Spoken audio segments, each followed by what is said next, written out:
وہ اپنے حال میں بے حال ہے۔ لیکن جو میڈیا میں بیٹھے ہوئے لوگ ہیں جو پی ٹی آئی کے لیے کام کر رہے ہیں، دانستہ یا نادانستہ، بلکہ دانستہ ہی صحیح کہنا چاہیے، صحیح ہوگا، عوام کے اندر ایک مایوسی پھیلانے کی مہم پر اس کو مشن سمجھ کر ڈٹے ہوئے ہیں کہ الیکشن نہیں ہو رہے، ملک دیوالیہ ہو رہا ہے اور 5,000 کا نوٹ بند ہو رہا ہے، اس طرح کی خبریں پھیلا کر وہ پاکستان کے اندر ایک انتشار اور انارکی کی فضا پیدا کر رہے ہیں۔ لیکن اس کا ایک نقصان یہ بھی ہوگا کہ پی ٹی آئی کا جو ووٹر ہے وہ آخری دم تک مایوس رہے گا۔ ان کو یہ اندازہ نہیں ہے کہ جب یہ مایوسی پھیلائیں گے تو اس کا نقصان جو ہے وہ پی ٹی آئی کے امیدواروں کو ہوگا۔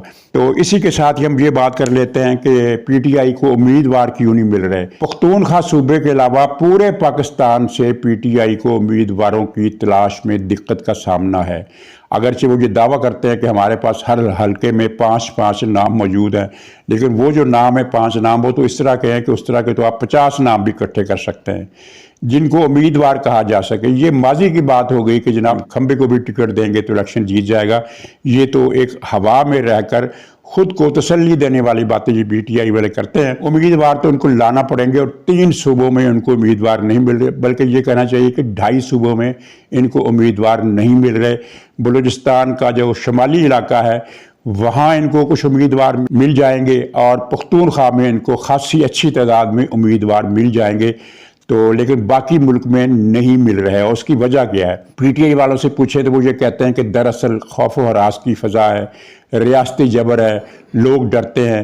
تو بھائی اگر خوف و ہراس ہے، ریاستی جبر ہے تو وہ تو پورے ملک میں آپ کے بقول ہے، پورے ملک میں، تو پھر کیا وجہ ہے کہ آپ کو پختونخوا میں امیدوار مل گئے ہیں اور باقی صوبوں میں نہیں مل رہے؟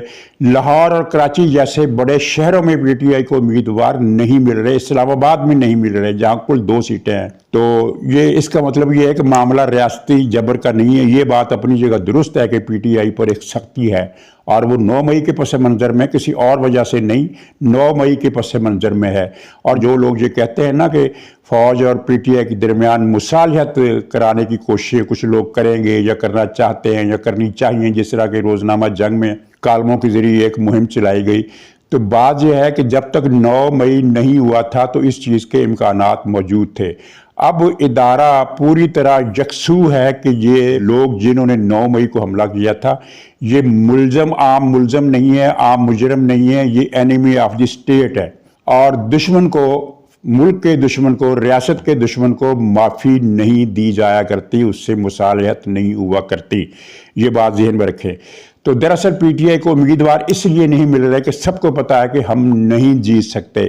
یہ ایک ہوا میں ایک انہوں نے طوفان کھڑا کیا ہوا ہے، ٹویٹر پر سروے کرا کے، ڈیجیٹل سروے جو ہے انتخابی میدان میں کام نہیں آتے، انتخابی میدان میں حقیقی مقبولیت کام آتی ہے، اور یہ ایک پلاننگ کے تحت کام ہوا ہے، اور اس میں بڑے بڑے ایسے لوگ بھی ملوث ہیں جو اپنا یہ تاثر دینے میں کامیاب رہے ہیں کہ ہم تو غیر جانبدار ہیں، لیکن اندر سے وہ پی ٹی آئی کے ساتھ ہیں، اور انہوں نے یہ تاثر بنایا ہے۔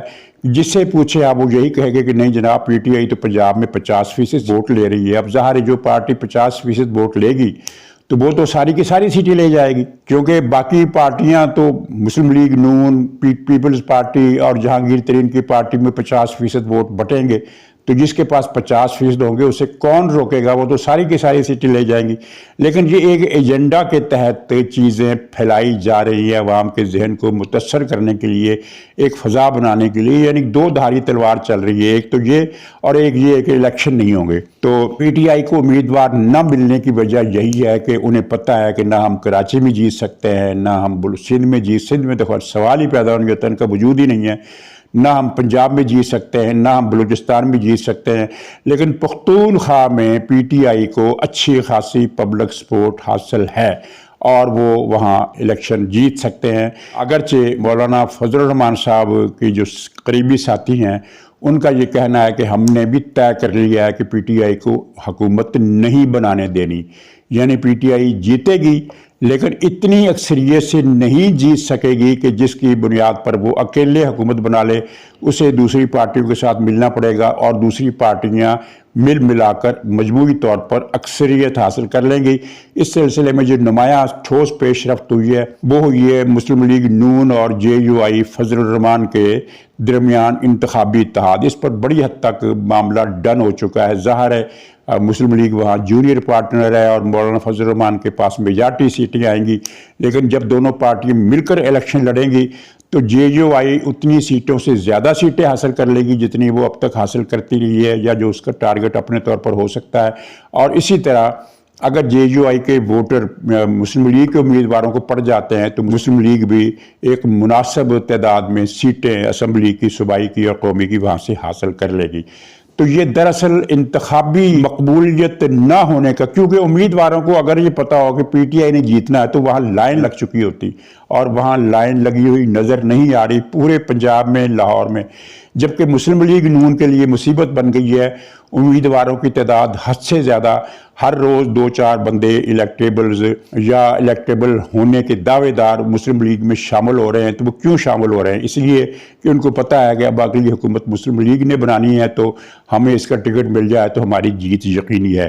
اس کے ساتھ ہی ناظرین، نواز شریف کے حوالے سے ایک پروپیگنڈا چند دن سے شروع کر دیا گیا ہے، اور اس کے پیچھے بھی بڑے دلائل کے ساتھ بات کی جا رہی ہے، ذرائع کا حوالہ دیا جا رہا ہے۔ وہ یہ ہے کہ نواز شریف وزیر اعظم نہیں بنیں گے، وزیر اعظم شہباز شریف بنیں گے۔ نواز شریف صاحب جو ہیں وہ بس بیٹھ کر ان کی وہ نگرانی کریں گے اور وہ قائد حکومت ہوں گے، اس طرح کی کوئی بات کی جا رہی ہے، یعنی بظاہر وہ نواز شریف کے فیور میں ہے۔ اور میں آپ کو بتا دوں کہ اس بات میں کوئی سچائی نہیں ہے۔ نواز شریف پوری طرح کانفیڈنٹ ہے کہ انہوں نے الیکشن لڑنا ہے اور الیکشن جیتنا ہے اور وزارت عظمیٰ سنبھالنی ہے۔ ایک دوسری بات کہی جا رہی ہے، اس میں شاید وزن ہو، میرے پاس اس کا علم نہیں ہے، لیکن اگر مسلم لیگ نون نے ایسا کوئی منصوبہ بنایا ہے تو ان لوگوں کو ہی پتہ کیوں ہے، کسی اور کو کیوں پتہ نہیں؟ وہ یہ کہہ رہے ہیں کہ مسلم لیگ نے پلان کیا ہے کہ نواز شریف صرف 2 سال وزیر اعظم رہیں گے یا 1.5 سال وزیر اعظم رہیں گے، اس کے بعد وہ کسی اور کو وزارت عظمیٰ سپرد کر دیں گے۔ اس بات میں کتنی حقیقت ہے یہ مجھے پتہ نہیں، لیکن بہرحال یہ قرین قیاس ہو سکتی ہے، یعنی ایسا ناممکنات میں سے نہیں ہے۔ لیکن یہ بات کہ نواز شریف صاحب وزیر اعظم نہیں بنیں گے بلکہ الیکشن جیت کر حکومت شہباز شریف کے حوالے کر دیں گے، تو وہ ممکن نہیں ہے، 2 وجوہ سے ممکن نہیں ہے۔ اس لیے کہ چین اور سعودی عرب کا جو اعتماد ہے نواز شریف پر، وہ کسی اور پر نہیں ہے، کسی بھی اور پر نہیں ہے، شہباز شریف سمیت۔ یہ نہیں کہ وہ شہباز شریف کو برا سمجھتے ہیں یا ان کو ریجیکٹ کرتے ہیں، نہیں، ان کا اعتماد کا جو لیول ہے، جو ان کو چاہیے، اس پر صرف نواز شریف پورا اتر سکتے ہیں۔ اور پاکستانی ادارے بھی یہی سمجھتے ہیں کہ اگر ملک میں معاشی زوال کو روکنا ہے اور معاشی ترقی کرنی ہے، اہداف حاصل کرنے ہیں، سی پیک کو چلانا ہے، یہ سارے ٹارگٹ جو بنا لیے گئے ہیں ہر سطح پر، ان کو اچیو کرنا ہے، تو پھر نواز شریف صاحب کو نہ صرف یہ کہ وزیر اعظم بنانا پڑے گا بلکہ ان پر ایک دباؤ بھی برقرار رکھنا پڑے گا کہ میاں اب کام کر کے دکھاؤ۔ یہ نہیں ہے کہ وزیر اعظم بن گئے تو کام دوسرے چلا لیں گے اور آپ ایک طرف بیٹھ کر وزیر اعظم بنے رہیں گے، نہیں، آپ کو بطور وزیر اعظم ڈیوٹی دینا پڑے گی۔ یہ نواز شریف صاحب کو بتا دی گئی یہ بات۔ ناظرین، آج ایک شاندار تقریب ہو رہی ہے اسلام آباد میں، نہیں تقریب تو شاندار پتہ نہیں کس درجے کی ہوگی، لیکن جو اس کا مقصد ہے، جو اس کا ٹارگٹ ہے، وہ بڑا شاندار ہے۔ وہ ایک خاتون ہے ہاجرہ خان، جس کا ذکر پہلے بھی آپ سنتے رہے، میں نے بھی 1-2 بلاگ میں ذکر کیا تھا، کوئٹہ کی ایک ٹی وی آرٹسٹ تھی، تو ان کے پیچھے عمران خان لگ گیا تھا، جس سے تنگ آ کر وہ ملک چھوڑ کر چلی گئی تھی۔ وہ عمران خان کے ساتھ ان کا ربط و ضبط رہا ہے کچھ عرصے، بنی گالا کو معاملات کو بھی جانتی ہے۔ تو ان کی کتاب ہے کہ ویئر دا اوپیم گروس، جہاں افیم کاشت ہوتی ہے۔ بنیادی طور پر تو یہ ٹائٹل سے لگتا ہے کہ یہ پختون جو علاقہ ہے اس کے حوالے سے، کیونکہ افیم، پاپی، یہ چیزیں ادھر ہی کاشت ہوتی ہیں یا افغانستان میں کاشت ہوتی ہیں۔ تو لیکن اس کا جو تعلق ہے وہ پاکستانی معاشرت اور سیاست سے بھی ہے۔ انہوں نے کچھ پچھلی مرتبہ باتیں بتائی تھی کہ کس طرح عمران خان ان کے پیچھے لگا رہا، ان کو پیغام دیتا رہا کہ مجھ سے تنہائی میں ملو، میں اسے کرنی کتراتی تھی تو اس نے میرے پیچھے اپنے ٹاؤٹ لگا دیے، اور ٹاؤٹ وہ بڑے تجربہ کار تھے جو لڑکیوں کو گھیر کر بنی گالا پہنچایا کرتے تھے۔ یہ ساری باتیں اس نے بتائی تھی۔ تو اس کتاب میں جو انکشافات ہیں ان کے بارے میں جو پتہ چلا ہے کہ اس میں بنی گالا کی، وہ اپنے انگریزی فلمیں پاکستان میں آتی تھی تو ان کے نام اردو میں لکھے جاتے تھے، اشتہارات میں، اخبارات کے صفحات پر یا ٹی وی پر اگر ان کا اشتہار چلتا تھا تو اس کا انگریزی نام نہیں دیا جاتا تھا بلکہ اس کا اردو ترجمہ کیا جاتا تھا، تاکہ عام آدمی جو ہے وہ بھی اس کی طرف متوجہ ہو اور وہ وہاں آئے۔ تو اس زمانے میں اس طرح کی فلموں کے ٹائٹل آیا کرتے تھے، ہانگ کانگ کی راتیں۔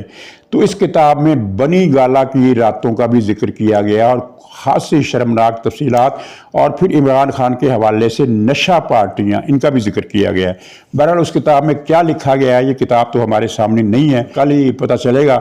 جب وہ کتاب سامنے آئے گی تو پھر اس میں سے کچھ چیزیں اخبارات میں شائع ہوں گی، ٹی وی پر بھی آئیں گی، اور کچھ چیزیں ایسی ہیں جو سنسر ہو جائیں گی، اور یہ خاصی تہلکہ خیز کتاب بتائی جا رہی ہے کہ بڑا شور مچے گا۔ اور اس کے بعد پھر یہ بھی خبر ہے کہ ریحام خان اپنی ایک دوسری کتاب لکھ رہی ہے، یا پہلی کتاب کا دوسرا حصہ، کچھ انکشافات اس میں بھی ہوں گے۔ اور پھر تیسری خبر جو بڑے ذمہ دار سنجیدہ قسم کے صحافتی ذریعے ہیں وہ بتا رہے ہیں کہ عائشہ گلالئی کا جو موبائل فون ہے اس کا ریکارڈ بھی نشر کیا جائے گا۔ ظاہر ہے وہ ریکارڈ ایسا ہوگا کہ اس کا بہت کم حصہ اخبارات میں چھپنے کے قابل ہوگا، باقی جو چیزیں ہوں گی وہ آپ سوشل میڈیا پر ہی پڑھ سکیں گے۔ پھر اس کے علاوہ جو زرتاج گل ہے اس کے بارے میں بھی سنا گیا ہے کہ اس کے موبائل فون پر بھی جو میسیجز تھے ریاست مدینہ کہ یہ اس نام نہاد علمبردار کے جو میسیجز تھے جو ناقابل اشاعت اور ناقابل سماعت، وہ بھی سامنے آنے والے ہیں۔ تو ناظرین مجھے لگتا ہے کہ ماضی کے یہ دو ریکارڈ ٹوٹ جائیں گے۔ ایک آپ نے مشہور نام سنا ہوگا، ملا ناگا برشا جانا، تو یہ بڑا مشہور پنڈت تھا قبل مسیح کے زمانے کا، اور اس نے ایک کتاب لکھی تھی جو پوری دنیا میں ظاہر ہے ہر زبان میں ترجمہ ہو کر چھپی اور خریدی جاتی ہے، پڑھی جاتی ہے، لیکن جو بھی اسے خریدتا ہے یا پڑھتا ہے وہ بتاتا کبھی نہیں ہے کہ میں نے یہ کتاب پڑھی ہے، یہ خریدی ہے۔ اس کتاب کا نام ہے وارسا جانا کی کتاب ہے کاما سترا، اور دوسری کتاب وہ اس سے بھی بڑھ کر ہے، وہ ہے جارمنی داس۔ یہ انڈیا کی ریاستوں میں انگریز کی حکومت کے زمانے میں ریاستیں ہوا کرتی تھی، بڑی حد تک وہ اپنے معاملات میں خود مختار تھی۔ کئی ریاستوں میں خاص طور پر پٹیالہ میں، اور یہ موصوف جو تھے وہ دیوان رہے ہیں۔ دیوان کا مطلب ہوتا ہے ریاست کا وزیر اعظم، یعنی وہ ریاستیں اپنے پرائم منسٹر کو پرائم منسٹر یا وزیر اعظم کا خطاب نہیں دیتی تھی بلکہ اسے دیوان کا عہدہ دیتی تھی۔ تو یہ دیوان تھا جارمنی داس، جو کئی ریاستوں میں اس منصب پر فائز رہا، کئی ریاستوں میں۔ کسی سے ناراضگی ہو جاتی ہوگی، چھوڑ کر دوسری ریاست میں چلا گیا، بندہ بڑا تجربہ کار تھا، مشاہدہ اس کا بڑا تیز تھا، چابک دست تھا، معاملات کو سنبھالنے کا گر جانتا تھا، ریاست کی نبض کو اپنے مہاراجہ کے سامنے بتانے میں بڑی خصوصی اس کی مہارت تھی۔ تو دیوان جارمنی داس کی کتاب تھی، اس کتاب کا نام ہے مہاراجہ۔ اس کا کوئی ایک صفحہ بھی آپ ترجمہ کر کے پاکستان کے اخباروں میں نہیں دے سکتے۔ ہاں انڈیا کے یا انگلینڈ کے اخباروں میں وہ چیزیں چھپ سکتی ہیں، پاکستان میں یا روایتی طور پر جو مسلمان ملک ہیں بیشتر، ان کے پریس میں اخبارات میں یہ چیزیں نہیں چھپ سکتی۔ تو دیوان جارمنی داس کی کتاب مہاراجہ یہ بھی اپنے وقت کی بیسٹ سیلر کتاب تھی۔ یہ تو خیر پچھلی صدی کی ہے۔ یہ جو وارسا جانا ہے یہ تو خیر بڑا پرانا ہے، قبل مسیح کے زمانے کا ہے۔ اس کی کاما سترا، یہ دو کتابیں، ان کا جو ریکارڈ ہے وہ ان چیزوں سے ٹوٹ جائے گا جو اب عمران خان کے بارے میں آئی ہیں، جو آنے والی ہیں، جو آئیں گی۔ ان سب چیزوں کو اکٹھا کیا جائے تو کمال ہو جائے گا۔ مجھے ایک صاحب ملے، میں نے کہا یار جو تمہارا لیڈر ریاست مدینہ بنانے کی باتیں کرتا ہے، تم اس کی عائلہ ملک کے ساتھ جو ٹیلی فون کال لیک ہوئی ہے اس کو سنو، تم بتاؤ کہ ایسا شخص کیا مسلمان یا ایک نارمل انسان بھی کہلانے کے قابل ہے؟ اتنا زیادہ پرورٹ، اتنی زیادہ گندی سوچ، گندی ذہنیت رکھنے والا آدمی۔ تو اس نے کہا کہ وہ تو اس کا ذاتی مسئلہ ہے۔ تو اس کے بعد پھر اس ایسے آدمی سے ظاہر ہے بات کرنے کی پھر وہ گنجائش نہیں رہتی، بات آگے بڑھ ہی نہیں سکتی۔ جو یہ کہے کہ وہ اس طرح کے معاملات اس کے، یعنی ریاست مدینہ یہ شخص بنائے گا جس کا ذاتی کردار یہ ہے، تو وہ کہتے ہیں کہ ہاں ذاتی کردار ہے، ریاست مدینہ تو وہ بنائے گا، اس قسم کے کردار کے باوجود وہ ریاست مدینہ بنائے گا۔ تو پھر بھئی مان لو کہ ملک ریاض بھی ریاست مدینہ بنا رہا ہے، یہ جو بحریہ ٹاؤن جگہ جگہ بنائے ہوئے ہیں سب ریاست مدینہ ہیں۔ تو بہرحال یہ ناظرین آج کی کتاب کا انتظار کرتے ہیں۔ اور آخر میں زرداری صاحب نے جو کچھ فرمایا ہے ان کے جو کنٹینٹ سے ان پر غور کرے، وہ ایک بڑی انقلابی تبدیلی کا اعلان کر رہے ہیں پیپلز پارٹی کے حوالے سے۔ زیادہ لمبی بات نہیں کرتا لیکن بات بہت اہم ہے۔ انہوں نے کہا کہ بلاول بھٹو بہت ذہین ہے لیکن وہ تجربہ کار نہیں ہے۔ یہ سرٹیفکیٹ دینے کی ان کو کیا ضرورت پیش آئی؟ یہی ضرورت تھی کہ وہ جس طرح کی محاذر آئی بلاول صاحب کر رہے ہیں اور جس کا ان کو کچھ بھی حاصل ہونے والا نہیں ہے، تو وہ زرداری صاحب بتا رہے ہیں کہ دراصل وہ نا تجربہ کاری کی وجہ سے کر رہے ہیں۔ وہ مثلاً یہ نا تجربہ کاری ہے نا کہ جس شہباز شریف کو بلاول کہا کرتے تھے کہ یہ مسلم لیگ کا نہیں ہے، یہ میرا وزیر اعظم ہے، میرا وزیر اعظم، اب اس کو نالائق اور بے ایمان بھی ثابت کر رہے ہیں۔ تو ایک تو خیر یہ زرداری صاحب نے ان کا بیانیہ توڑ دیا ہے، اور دوسرا بیانیہ مزید توڑا یہ کہہ کر کے ایک سوال کے جواب میں انہوں نے کہا کہ ہاں میں تو آج بھی کہتا ہوں کہ محسن نقوی میرا بیٹا ہے، یعنی پنجاب کے جو وزیر اعلیٰ ہے محسن نقوی صاحب وہ میرا بیٹا ہے۔ تو اس بات کو دہرانے کا کیا مقصد ہے، اس کا کیا معنی نکلتا ہے؟ معنی اس کا یہ نکلتا ہے کہ بلاول بھٹو اور پیپلز پارٹی کے کچھ لیڈر جو بلاول کی لائن پر چلتے ہیں وہ ایک عرصے سے یہ شکوہ کر رہے ہیں کہ پنجاب کی جو حکومت ہے دراصل مسلم لیگ نون کی حکومت ہے۔ کل ہی ایک بیان آیا ہے کہ پنجاب میں جو نگران کا نون ہے دراصل یہ مسلم لیگ نون کا نون ہے، تو یہ مسلم لیگ نون کی حکومت ہے اور اس کے مفادات کو پورے کر رہی ہے اور اس کو فیور دے رہی ہے اور اس کو جتوانے کا سوچ رہی ہے۔ تو زرداری صاحب نے کہا ہے کہ وہ تو میرا بیٹا ہے۔ اب سیدھی سی بات ہے کہ جب انہوں نے یہ کہہ دیا کہ محسن نقوی میرا بیٹا ہے تو پیپلز پارٹی کا یہ حصہ بیانیے کا کہ پنجاب حکومت فیور دے رہی ہے مسلم لیگ نون کو اور نگران حکومت دراصل مسلم لیگ نون کی حکومت ہے، یہ نفی ہو جاتا ہے۔ ویسے بھی یہ غلط پروپیگنڈا ہے، نہ تو محسن نقوی مسلم لیگ کے ہیں، نہ وہ عامر میر صاحب مسلم لیگ نون کے ہیں، نہ جتنے بھی اس کے وزیر آپ دیکھ لیں کون سا وزیر ہے مسلم لیگ کا، ان سب کا اکثریت کا رجحان جو وزیروں کا ہے وہ پیپلز پارٹی کی طرف ہے۔ لیکن یہاں یہ بات ماننا ہوگی کہ پنجاب کی نگران حکومت غیر جانبدار ہے، وہ کسی کو انڈیو فیور نہیں دے رہی۔ پی ٹی آئی کا 9 مئی کا مسئلہ ایک طرف رکھیں، باقی انہوں نے ابھی تک مسلم لیگ نون کو کوئی فیور نہیں دی ہے۔ وہ پروپیگنڈا کرتے ہیں نا کہ وہ پنجاب کابینہ نے وہ سزا معطل کر دی تھی، تو بھائی وہ سزا بزدار کے دور میں معطل ہوئی تھی جو پھر بیچ میں اس میں گیپ آ گیا اور پھر وہ دوبارہ پنجاب حکومت نے اس کو رینیو کر دیا، اور وہ نواز شریف کا حق تھا ضمانت لینا۔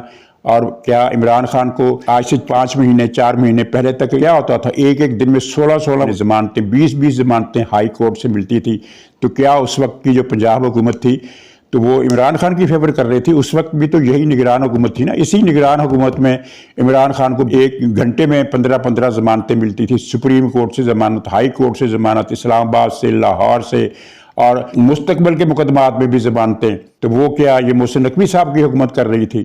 تو نواز شریف کو تو صرف 2 کیسز میں ضمانت ملی ہے، اور وہ ضمانت پہلے کی ملی ہوئی ہے، کوئی نئی ضمانت نہیں ملی ہے، پہلے کی ضمانت ملی ہوئی ہے جو رینیو ہو گئی ہے۔ اس طرح کہ ایک کیس میں عدالت نے کہا تھا کہ یہ ہم ان کی درخواست ضمانت خارج کر رہے ہیں، لیکن واپسی پر نواز شریف کو یہ رائٹ دے رہے ہیں کہ وہ از سر نو اپلائی کر سکتے ہیں۔ تو عدالتی حکم، یہ تو اس وقت عمران خان کی حکومت تھی جب یہ عدالت کا یہ حکم آیا تھا، تو یہ فالتو پروپیگنڈا انہوں نے ختم کر دیا۔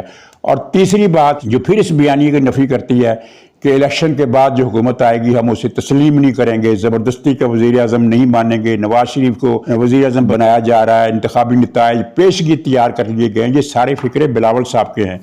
تو زرداری صاحب نے جو کہا ہے وہ یہ ہے کہ الیکشن کے بعد باقی ساری جماعتیں تو حکومت کریں گی اور چور جو ہے وہ جیل میں چکی کاٹے گا۔ اس بیان کا ترجمہ سیدھا سادہ یہ ہے کہ ایمیکیبلی سب جماعتوں کے جو ان کا ووٹ بینک میں حصہ ہے اس کے مطابق وہ الیکشن جیتیں گی اور حکومت کریں گی۔ اور یہ بات اس دونوں معنوں میں درست ہے، ایک ان معنوں میں کہ ظاہر سندھ میں پیپلز پارٹی کی حکومتی بنتی ہوئی نظر آ رہی ہے، بلوچستان میں وہاں کے جو قبائلی لوگ ہیں وہ بے شک ٹھیک ہے، وہ مسلم لیگ نون میں شامل ہو گئے ہیں، وہاں حکومت کریں گے۔ پختونخوا میں JUI حکومت کو لیڈ کرے گی اور مسلم لیگ نون اور اس کے کچھ اور پارٹیاں اس کی جونیئر پارٹنر ہوں گی۔ وفاق میں مسلم لیگ نون کی حکومت ہوگی لیکن JUI کو MQM کو ان کو حصہ ملے گا، تو ساری پارٹیاں چین سے حکومت کریں گی۔ اور دوسرا معنی یہ بھی ہو سکتا ہے کہ پیپلز پارٹی زرداری صاحب یہ چاہتے ہوں کہ وفاق میں وہ اپوزیشن کے بجائے مسلم لیگ نون کی کولیشن گورنمنٹ کا حصہ بنے، یہ بھی ہو سکتا ہے، اگرچہ انہوں نے اس بات کی طرف اشارہ نہیں دیا، واضح نہیں کیا، لیکن یہ پاسبلٹی موجود ہے۔ تو دونوں صورتوں میں انہوں نے یہ بھی کہا کہ الیکشن ہو جائیں گے 8 فروری کو۔ اس کا مطلب یہ ہے کہ زرداری صاحب پیپلز پارٹی کے دوسرے کچھ لیڈروں کے برعکس اور بلاول صاحب کے برعکس یہ دیکھ رہے ہیں کہ سب کچھ امن سکون چین آرام کے ساتھ ہو جائے گا، الیکشن بھی ہو جائیں گے، الیکشن کے بعد جس کو جو حصہ ملتا ہے ووٹ بینک کی بنیاد پر، اپنی پارٹی کی طاقت کی بنیاد پر، اس کے مطابق وہ حکومت کریں گی۔ یعنی کہ زرداری صاحب نے بھی کہہ دیا کہ راوی چین لکھتا ہے۔ تو ناظرین اجازت دیجیے، انشاءاللہ اگلے ولاگ میں پھر ملاقات ہوگی، تب تک کے لیے خدا حافظ۔